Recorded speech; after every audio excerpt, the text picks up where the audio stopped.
my diet and my nutrition routine is actually fairly carefully planned. I have a phrase that I use a lot, which is plan your eats, then eat your plan.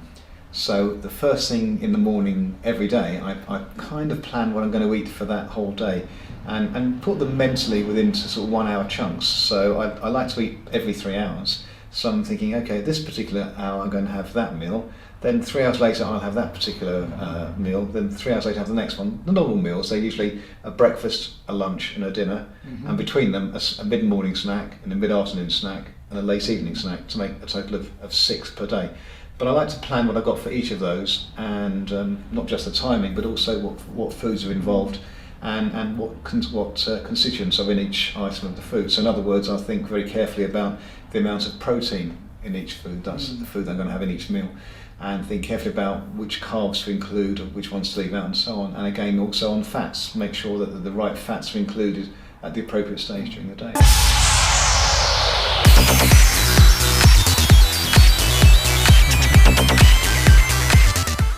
I'd like to show you a typical breakfast in our house. It's what I have, I think, just about every day, and I usually make it for Jenny as well.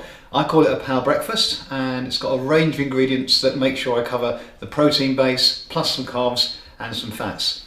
The key ingredient really is oats. This is 40 grams of whole rolled oats. It's been chopped into slightly smaller pieces than usual. I'm going to put boiling water on that. To get the protein, I put on some protein powder, which I'll put some water in as well. The other ingredients are all natural, so for antioxidants and for vitamins, I've got a blend of berries. I normally have raspberries, but didn't have any raspberries today, so I've gone some strawberries and blueberries, which are massively high in antioxidants and vitamins as well. So some fruits, and for some essential fats and a few more proteins as well, got some nuts, a blend of flaked almonds and some hazelnuts. So they're the key ingredients. I usually add, as a final stage, some cinnamon, which is a thermogenic, which helps burn some fat off. And that's the total ingredients. That's our breakfast. Okay, time to show you what is a typical meal in our household. I'm preparing the evening meal at the moment. And the main part of the evening meal is chicken, and it's chicken thighs. We're going to have 2 thighs per person, so there's portions here for 2 people. A couple of chicken thighs straight from the butcher's, nothing added to it at all. So to go with the chicken, some veg and some sweet potato. This is where the carbs come from. No carbs at all in the chicken. The sweet potato is actually pure carbs, having said that the chicken was none at all. Sweet potato is pure carbs. So I'm going to cook all this. I'm going to microwave the sweet potato. I'm going to microwave the green veg. I'm going to fry, as I said, the chicken thighs. And I'll see you around the dining table in about 20 minutes. Oh, looks good. There you go. Very nice.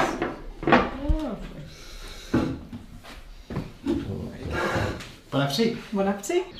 Since I've become a whole lot fitter, it's meant I've been able to do a whole load more stuff with Jenny, because Jenny's always been fit and always been very keen to do outdoor activities and sporty things, and I have to say, until recently I haven't been able to keep up. For example, until maybe 4 or 5 years ago, when we went out cycling together, Jenny would always get somewhere first, and she'd kind of have to wait for me to catch up. And if we were out, say, hill walking, Jenny would get to the top and have to wait for me to catch up. But now I've gained a lot of my fitness there, I've acquired all this fitness, I'm able to keep up with Jenny, and I'm not quite beating her yet, am I? Quite? Oh, you're definitely beating me at the 5k distance. Yeah, I'm beating Jenny when we run a 5k together. I mean, the 5ks, for example, the ParkRun.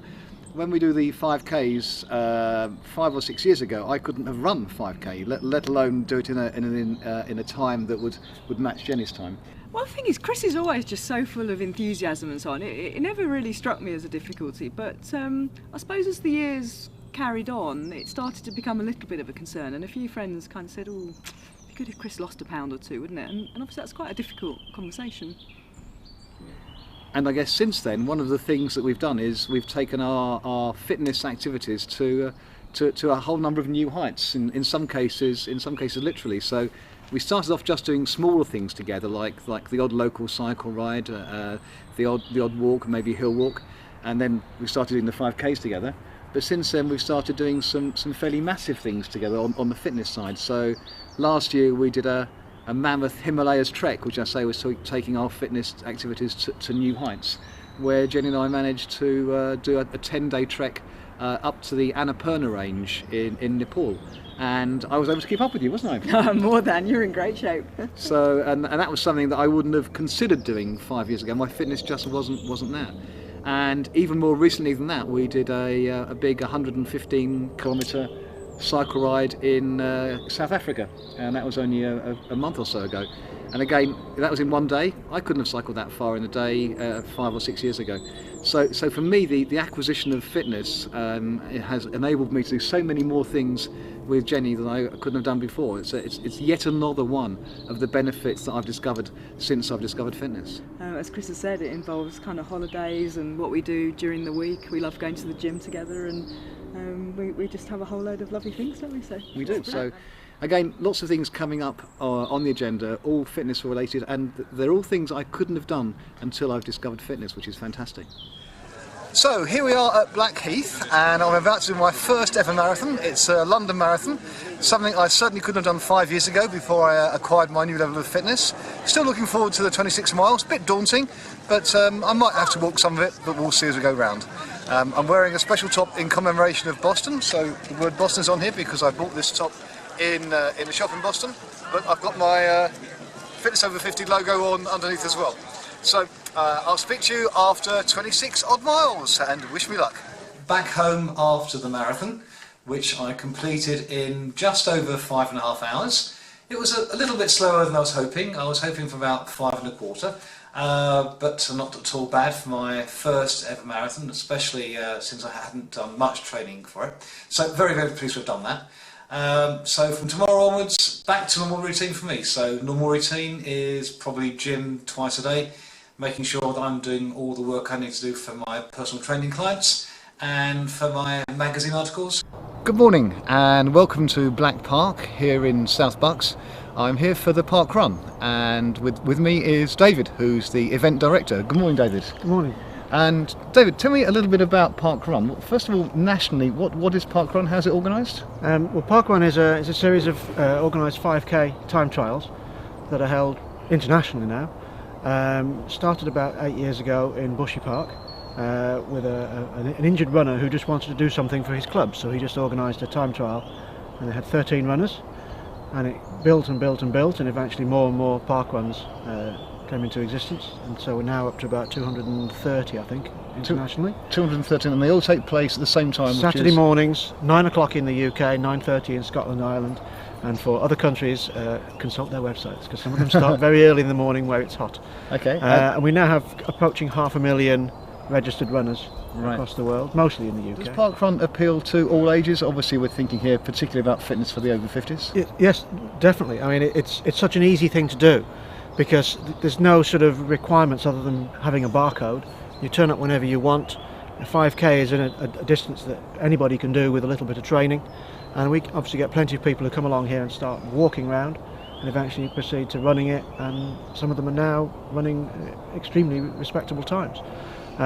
Lots of children and lots of older people as well. I mean, I certainly have one member of my club who's in his 80s now who comes along here fairly regularly and puts in good time. Right, ParkRun's finished for me, and it's also finished for Bryony here. An unusual view of Bryony, looking at the back of her, but the reason is I wanted to show off her 100 top. She's done 100 parkruns. Bryony, you can spin around now, and tell me, how many parkruns have you done? I think it's about 135 now. 135, that's a huge number. Well done. I'm looking forward to doing my 100th later on this year. So you are one, if I may say so, one of my group of over 50s? I am. Only fractionally over 50, I hasten to add. But you've been doing ParkRun for some time, much longer than I have. Do you think ParkRun's a good way of keeping fit and maintaining fitness for people of our generation, people who are over 50? I think it's brilliant. I think it's absolutely wonderful. You can do it at whatever pace you like, and you are welcomed by everybody and you're congratulated by everyone, even if you stagger in 50 minutes or if you do a PB. You get just as much support and encouragement whichever you do. I think it's fantastic. One of the things I do when I talk to clients about weight loss and specifically fat loss is give some examples using props, because I've got here a simulation, you'd be pleased to know it's a simulation of a pound of fat. It's about the right consistency, it feels about the same as fat, even got some realistic blood stains on it. That's a pound of fat. So when a client loses a pound of fat, that's what they get rid of. And if they put a pound of muscle on it, there's a pound of muscle instead. So a pound of muscle to replace a pound of fat. You can't change that to that, but you can get rid of that, and you can put that on. So that's what muscle looks like, and that's what a pound of fat looks like. Now, for clients losing more than just a pound, which most of mine are, here's an example of 5 pounds of fat. It's quite heavy, 5 pounds. It's a genuine weight, it's a genuine consistency, 5 pounds of fat. Now, they don't actually lose this huge amount from one place because it goes from all over the body. And going from all over the body, as a result, you never see a big lump like this disappear. But if you've lost 5 pounds of fat, that's what you've lost. My name's Chris Zaremba, and you're listening to the Health and Fitness Hour here on MarlowFM 97.5. It's 20 past 11, and we've got one more email in, and this one is from Mike, who's age 65, and he wants to know a question which I think many people know the answer to, is what is the best weight loss exercise?